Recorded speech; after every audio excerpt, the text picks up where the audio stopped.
Cooking fats come from different sources. Tallow, lard, and butter are derived from animals.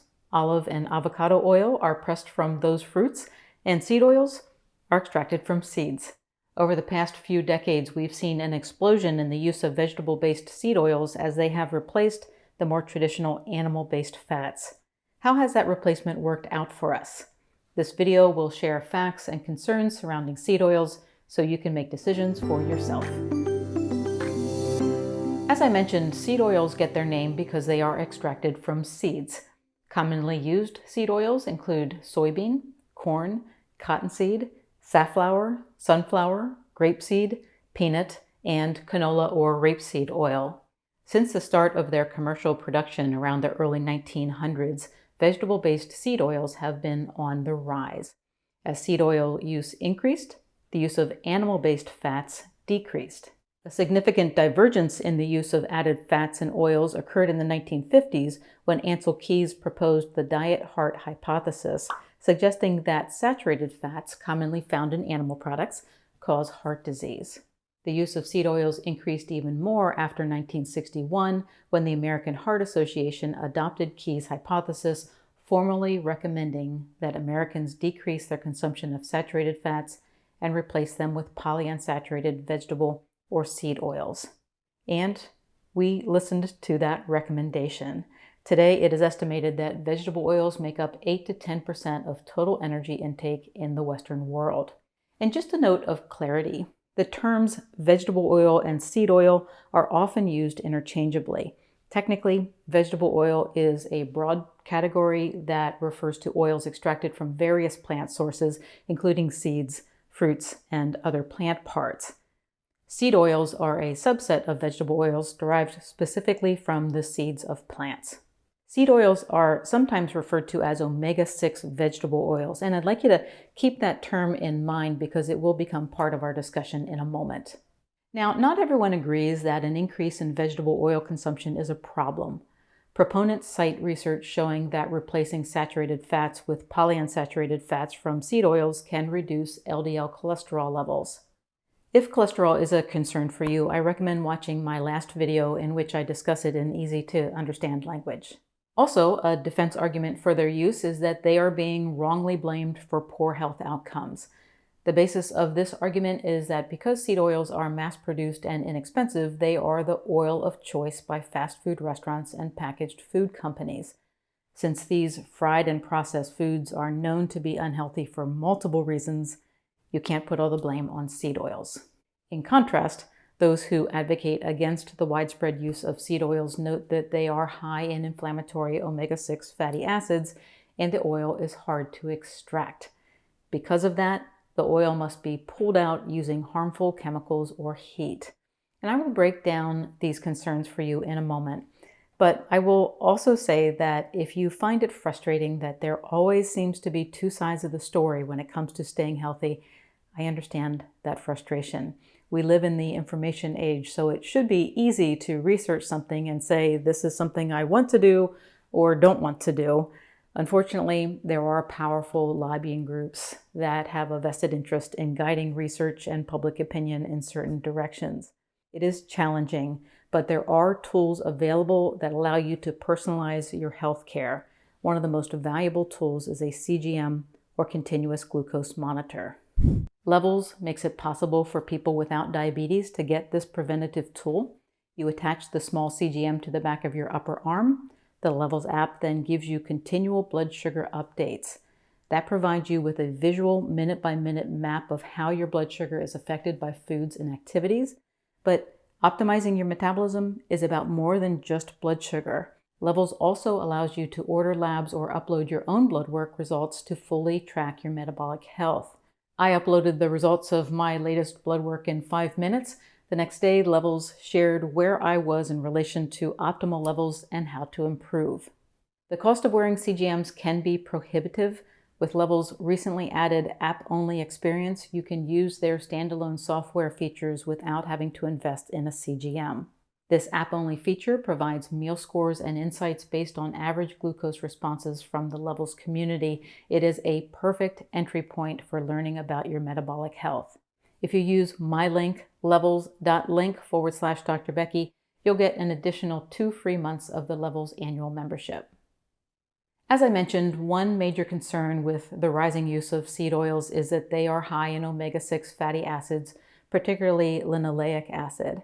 You actually need some omega-6 fats for good health. In fact, they are essential nutrients, meaning your body can't make them, so you must eat them. Omega-3 fatty acids are also essential nutrients. Before fried and processed foods were so common, most people got equal amounts of these fats. So our ancestors consumed omega-6 and omega-3 fats in a ratio close to 1:1. Today, thanks to the standard American diet, the average person's ratio is closer to 15:1. This imbalance creates a pro-inflammatory state within the body, increasing the risk of cardiovascular disease, obesity, diabetes, and other inflammatory conditions. How seed oils are extracted and processed is also a concern. As I mentioned, vegetable oils can be extracted from high-fat fruits like olives, avocados, and coconuts, or from seeds. Because fruits are malleable, their oils can be extracted or pressed out without exposure to harmful chemicals or heat. In comparison, seed oil is much harder to extract. Crushing the seeds releases some of the oil, but full extraction requires chemicals and heat. So the crushed seeds are mixed with solvents, such as hexane, to dissolve the oil from the seeds. The oil is then separated and the solvent is removed by heating. This process is efficient, but can destroy nutrients and introduce harmful compounds. And just a couple of notes, again, for clarity. First, the raw plant or seed does not have to be avoided. For instance, people eat edamame, which are immature soybeans, or raw sunflower seeds without the inflammatory consequences. Also, sesame and flaxseed oil are considered less harmful seed oils due to their antioxidant levels and relative ease of extraction. However, they are still high in polyunsaturated fats, which makes them poor choices for high heat cooking. So what we've learned so far is that right out of the gate, from their composition to their creation, seed oils present health concerns. These concerns are amplified when these polyunsaturated fats are used for cooking. Polyunsaturated fats contain multiple double bonds within their molecular structure.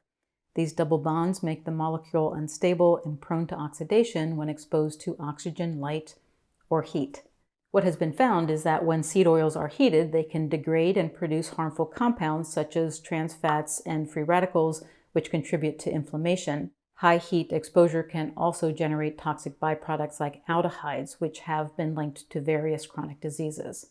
And remember, because polyunsaturated seed oils are widely available and inexpensive, they are the oils used in deep fryers at fast food restaurants. These fryers subject the oil to repeated heating, generating even more toxic products. Before we leave the topic of cooking oils, you may come across the term high oleic listed before certain oils. In general, these are better versions of the oils because they are more stable and less prone to oxidation when exposed to heat. That stability is due to the fact that they contain a high concentration of oleic acid, which is a monounsaturated fatty acid, and therefore a lower concentration of unstable polyunsaturated fats. However, high oleic oils are still highly refined, and although they are better cooking oils than traditional seed oils, an over-reliance on them may still contribute to an imbalanced intake of omega-6 and omega-3 fatty acids. So here we are. We see that there are many studies linking high seed oil consumption with negative health outcomes such as inflammation, cardiovascular disease, and obesity. However, these studies often observe dietary patterns as a whole. Seed oils are frequently used in processed and fried foods, which contain other harmful ingredients, making it difficult to separate the effects of seed oils from the overall unhealthy effects of poor food choices. Are seed oils causing poor health outcomes, or is this simply a correlation? Here are some facts. Seed oil use has skyrocketed since the early 1960s. During the same time frame, there has been a significant increase in the average global life expectancy. However, the proportion of life spent in poor or moderate health has not changed. In other words, we are living longer but spending more years in poor health than at any point in history. Personally, I avoid seed oils. For me, the facts are clear that consuming high levels of them contribute to inflammation. Chronic inflammation can go undetected for decades, but when we peel back all of the layers and look for the root cause of poor health, it is a top culprit in my opinion. If you'd like to avoid seed oils, here are 3 things you can start doing today. First of all, cook most of your meals at home. Cooking is a great skill to learn. You know what's in your food, and it saves you money. Second, when cooking, consider using extra virgin olive oil or avocado oil. High-quality brands of these monounsaturated oils are more stable when exposed to heat compared to the polyunsaturated fats found in seed oils. And though more controversial, don't discount cooking with saturated fats like butter. Because saturated fats have all single bonds within their molecular structure, they are the most stable fats for cooking. Third, eat whole foods. If it comes in a box, look at the ingredient list for the presence of a seed oil or the words partially hydrogenated oil, which is a process that alters the chemical structure of the polyunsaturated fats found in the oil, creating trans fats. When you do those 3 things, you will reduce your exposure to toxic byproducts and naturally move toward yesteryear's ideal of a 1-to-1 ratio of omega-6 to omega-3. And to ensure you're boosting omega-3s, include fatty fish, seafood, high-quality meats and dairy, raw nuts and seeds, and dark leafy greens in your diet. Thank you for watching. If you found this video helpful, please like, share, and subscribe. I will leave links to levels if you would like to gain insights into your metabolic health, as well as links to the videos I mentioned if you would like to continue investigating saturated fats. Have a great rest of your day.